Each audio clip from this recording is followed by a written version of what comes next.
জয় গৌর, জয় নিতাই। আজ 15ই মাঘ 1432 ও 29শে জানুয়ারি 2026 বৃহস্পতিবার ভীম একাদশী। এই ভীম একাদশীর দিনে আমি শ্রী চৈতন্য চরিতামৃত পাঠ করছি। আজ আমি পাঠ করছি চৈতন্য চরিতামৃতের মধ্যলীলা প্রথম খণ্ড, দ্বাদশ অধ্যায়, গুন্ডিচা মন্দির মার্জনের শ্লোক 206 থেকে 212। হরে কৃষ্ণ কৃষ্ণ কৃষ্ণ হরে হরে, হরে রাম রাম রাম হরে হরে। শ্লোক 206।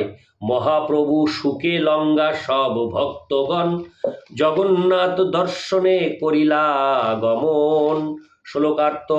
তখন শ্রী চৈতন্য মহাপ্রভু সমস্ত ভক্তদের নিয়ে মহা আনন্দে শ্রী জগন্নাথ দেবকে দর্শন করতে গেলেন। ইতি শ্লোক 206। শ্লোক 207।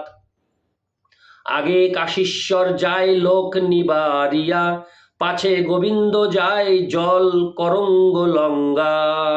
শ্লোকার্থ। শ্রী চৈতন্য মহাপ্রভু যখন মন্দিরে যাচ্ছিলেন তখন কাশীশ্বর আগে আগে গিয়ে লোক সরিয়ে দিচ্ছিলেন, আর গোবিন্দ মহাপ্রভুর জলের পাত্র নিয়ে পিছন পিছন যাচ্ছিলেন। ইতি। হরে কৃষ্ণ। তাৎপর্য। করঙ্গ চতুর্থাশ্রমী সন্ন্যাসীর জল পাত্র। ইতি শ্লোক 207। শ্লোক 208। প্রভুর আগে পুরী ভারতী দুহার গমন, স্বরূপ অদ্বৈত দুহের পার্শ্বে দুইজন। শ্লোকার্থ। শ্রী চৈতন্য মহাপ্রভুর আগে আগে পরমানন্দ পুরী ও ব্রহ্মানন্দ ভারতী যাচ্ছিলেন এবং তাদের দুপাশে স্বরূপ দামোদর এবং অদ্বৈত আচার্য ছিলেন। ইতি শ্লোক 208। শ্লোক 209। পাছে পাছে চলি যায় আর ভক্তগণ, উৎকণ্ঠাতে গেলা সব জগন্নাথ ভবন। শ্লোকার্থ।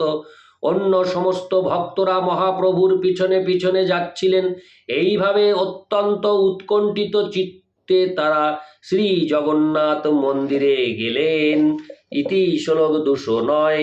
শ্লোক 210। দর্শন লোভেতে করি মর্যাদা লঙ্ঘন, ভোগ মণ্ডপে জাঙ্গা করে শ্রীমুখ দর্শন। শ্লোকার্থ। শ্রী জগন্নাথ দেবকে দর্শন করতে ব্যাকুল হয়ে তারা মর্যাদা লঙ্ঘন করে ভোগ মণ্ডপে গিয়ে শ্রী জগন্নাথ দেবের শ্রীমুখ দর্শন করলেন। তাৎপর্য। ভগবানের বিগ্রহ উপাসনায় বহু বিধিনিষেধ রয়েছে, যেমন যেখানে শ্রী জগন্নাথ দেবের ভোগ নিবেদন করা হয় সেখানে যাওয়া নিষেধ, কিন্তু 15 দিন শ্রী জগন্নাথ দেবকে দর্শন না করার ফলে অত্যন্ত উৎকণ্ঠিত হয়ে শ্রী চৈতন্য মহাপ্রভু মর্যাদা লঙ্ঘন করে ভোগ মণ্ডপে গিয়ে শ্রী জগন্নাথ দেবের শ্রীমুখ দর্শন করেছিলেন। ইতি শ্লোক 210। শ্লোক 211। তৃষার্ত প্রভুর নেত্র ভ্রমর যুগল, গাঢ় তৃষায় পিয়ে কৃষ্ণের বদন কমল। শ্লোকার্থ। শ্রী জগন্নাথ দেবের দর্শনের জন্য শ্রী চৈতন্য মহাপ্রভুর নেত্র তৃষ্ণার্ত হয়েছিল। হরে কৃষ্ণ। সেই গভীর তৃষায় তার নেত্র যুগল ভ্রমরের মতো শ্রীকৃষ্ণের বদন কমলের মধু পান করতে লাগল। ইতি শ্লোক 211।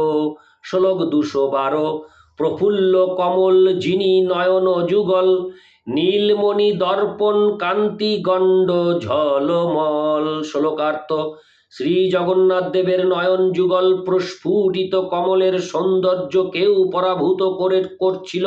হরে কৃষ্ণ। করছিল এবং তার গলদেশ নীলকান্ত মণি নির্মিত দর্পণের মতো ঝলমল করছিল। তাৎপর্য।